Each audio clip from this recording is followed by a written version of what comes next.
Hello there, Whoville. It's I, the Grinch, and I am so obligated to read you the story of how the Grinch stole Christmas. That's right, I'm going to be reading my own story. Suck it, narrators. I never actually read my story before. I'm sure there's nothing I need to worry about. Here we go. Every who down in Whoville liked Christmas a lot. It's a bit of an understatement. I mean, they went all out. But the Grinch, that's me, who lived just north of Whoville, did not. Very accurate. The Grinch hated Christmas, the whole Christmas season. Now, please don't ask why. No one quite knows the reason. It could be that his head wasn't screwed on just right. It could be that his shoes were too tight. Hey, wait a second. What kind of story is this? Who goes in there personally discovering about my head injuries and my shoe sizes? That's stalker territory. Creepy. Okay, here we go. But I think the most likely reason of all may have been that his heart was 2 sizes too small. Technically, it wasn't really a reason. It was more like a medical condition. It was way too small. Way too risky to be having. Kids, I really professionally don't recommend it. But whatever the reason, his heart or his shoes, he stood there on Christmas Eve, hating the Who's. Staring down from his cave with a sour, grinchy frown at the warm lighted windows below in their town, where he knew every Who down in Whoville beneath was busy now hanging a mistletoe wreath. Oh, please! Everyone was doing that. It was like a trend. Oh, look, honey, let's set up a Christmas leaf so we can go kissy-kissy under it. I mean, seriously, people, ever heard of get a room? And they're hanging their stockings, he snarled with a sneer. Tomorrow's Christmas is practically here. Then he growled with his grinchy fingers, nervously drumming, I must find a way to stop Christmas from coming. For tomorrow he knew all the Who girls and boys would wake bright and early and rush to their toys. And then, oh, the noise, noise. That is one thing he hated, the noise. It's true, I do hate the noise, but I hate a lot of other things too. It's a very long list of things that I hate. Noise being one of them. Here's another thing I absolutely despise about the Checker-Twos. And then the Who's, young and the old, will sit down to a feast. And they'd feast. They would feast on Who pudding and rare Who roast beast, which is something the Grinch could not stand the least. I mean, seriously, ever heard of imagination, people? Who beast, Who roast beast, Who can't ice, whatever. Everything's on the naming sides a Who. Maybe like a turkey. I don't know. These Who people, really unimaginative. That's what I really disliked about them. Oh, yes, but this is something. And then they do something he liked least of all. For every Who down in Whoville, the tall and the small, would stand close together with Christmas bells ringing. They stand hand in hand, and the Who's would start singing. And they'd sing, and they sing, and they sing. And the more the Grinch thought of the Who's Christmas scene, the more Grinch thought, I must stop this whole thing. For 43 years I've put up with this now. I must stop this Christmas from coming. Hey, I put that up for 53 years. Yeesh. Talk about being persistent. Very persistent I was. I just realized I was this persistent. I learned a lot about me in this book. Hey, look at that. You handsome face. He got an idea.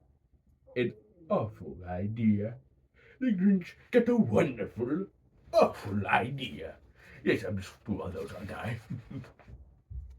I know just what I'll do. The Grinch laughed in his throat, and he made a quick Santa Claus hat and coat. And he chuckled with a great Grinchy trick. With this coat and this hat, I'll look just like St. Nick.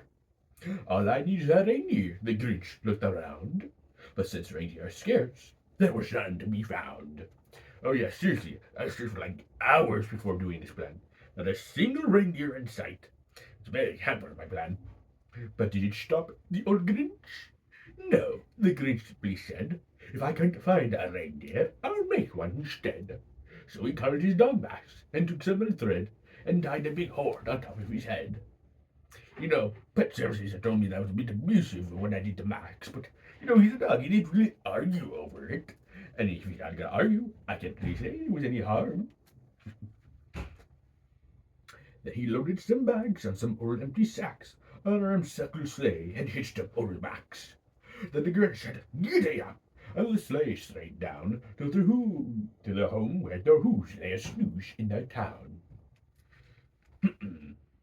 All their windows were dark, quite snow filled the air. All the Who's were dreaming sweet dreams without care. When he came to the first little house on the square, they just stopped number one, the old Gertie Claus hissed, and he climbed to the roof, empty barracks in his fist. Then he slid down the chimney, a rather tight pinch, but if Santa could do it, so could the Grinch. Oh, yes, you see, I believed I was, Santa Claus, and I believed I could do anything he could. I mean, come on, I had the coat, I had the weird mysterious figure, I had the sleigh, and the reindeer, substitute reindeer.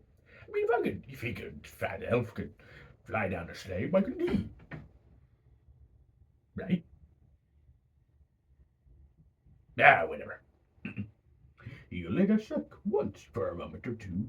Then he stuck out his head from the fireplace flue, where the little old stockings all hung up in a row. These stockings, he grinned, are the first to go. Then he slithered and he slunk, with smiles most unpleasant. Around the whole room he took every present. And I mean, whew, there was a lot of presents in this house. I mean, butt ton galore. Whoever these people with, they were obviously really rich. I mean, I took popguns and bicycles, roller skates and drums, checkerboards, tricycles, popcorns and plums. And I stuffed in the bags very nimbly, stuffed all the bags one on one up the chimney. I say, what the heck's a chimney? Yeah, I mean, I know what a chimney is, but look, it says chimney. Widows. Then I slunk to the icebox and took those feast. He took the hoop pudding, he took the roast beast. He cleaned out the icebox as quick as a flash. Why, that Grinch even took the last can of hash. Then he stuffed all the food up the chimney with glee. And now, grinned the Grinch, I will stuff up the tree. And the Grinch grabbed the tree and started to shove when he heard a small sound like the coo of a dove. Coo of a dove? Who writes this? He turned around fast and saw a small who, little Cindy Lou who was no more than two.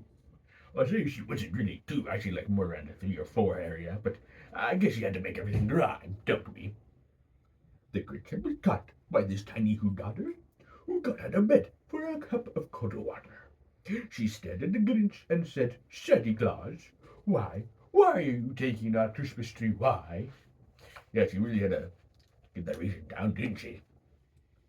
But you know that old Grinch, so smart, so slick, he thought up a lie, and he thought it up quick. Why, my sweet little heart, the fake Santa Claus lied. There's a light on the street, that would light on one side. So I'm taking it to my home, and my workshop, my dealer. I'll fix it up there, and I'll bring it back here. Well, it wasn't technically lied. I mean, if you did really look at it in a mechanical perspective, it didn't really light on one side. Well, I will admit I didn't mean to go take it to the workshop to get it fixed. I wasn't lying. It was extending the truth. Let's put it that way, yes. I was extending the truth. And this fib for the child, not a fib. Then he patted her head, and she got a drink. He sent her to bed.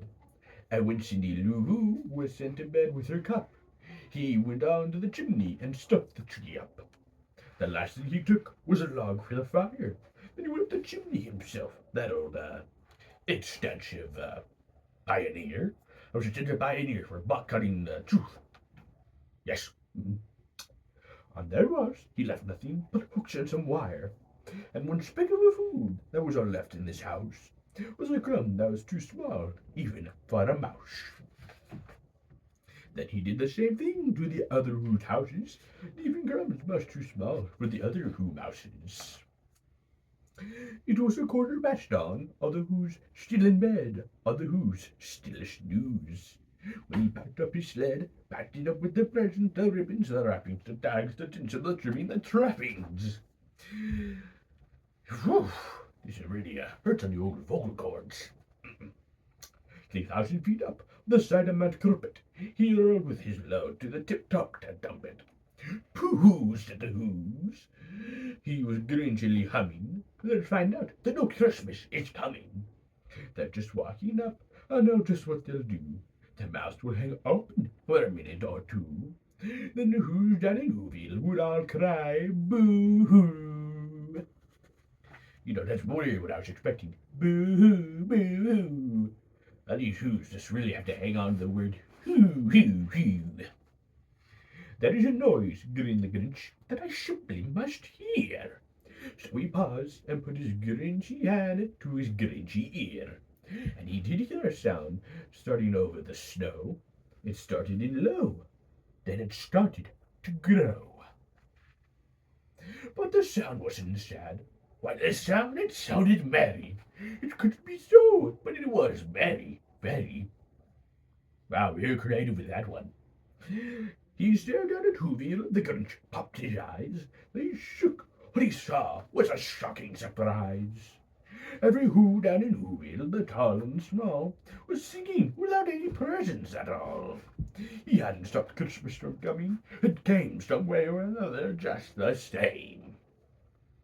Yes, all the Who's down in Whoville were singing, yippee. Let's get back to me. And the Grinch, with his gritchy feet ice cold in the snow, stood puzzling and puzzling. How could it be so? It came without ribbons, it came without tags, it came without packages, boxes, or bags. And he puzzled for 3 hours till his puzzler was sore. I stood there for 3 hours? Explain the frostbite. Then the Grinch thought of something he hadn't before. Maybe Christmas, he thought, doesn't come from a store. Maybe Christmas, perhaps, means a little bit more. And what happened then? When in Whoville, they say that the Grinch's small heart grew 3 sizes that day. Yes, and I didn't have a heart attack, whatever. I mean, there's a bit of fatigue, and I almost slipped and fell, but there's no heart attack. And the minute his heart didn't feel quite so tight, he whizzed with his load the bright morning light. And he brought back the toys, the food for the feast, and he himself, the Grinch, carved the roast beast. All right, that was Grinch's story time of how the Grinch stole Christmas. I highly recommend reading this. It's a very good book. And if you haven't read it, boo to you.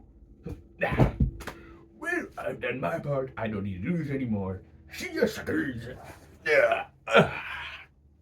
Come on, Max. Oh, he's that way.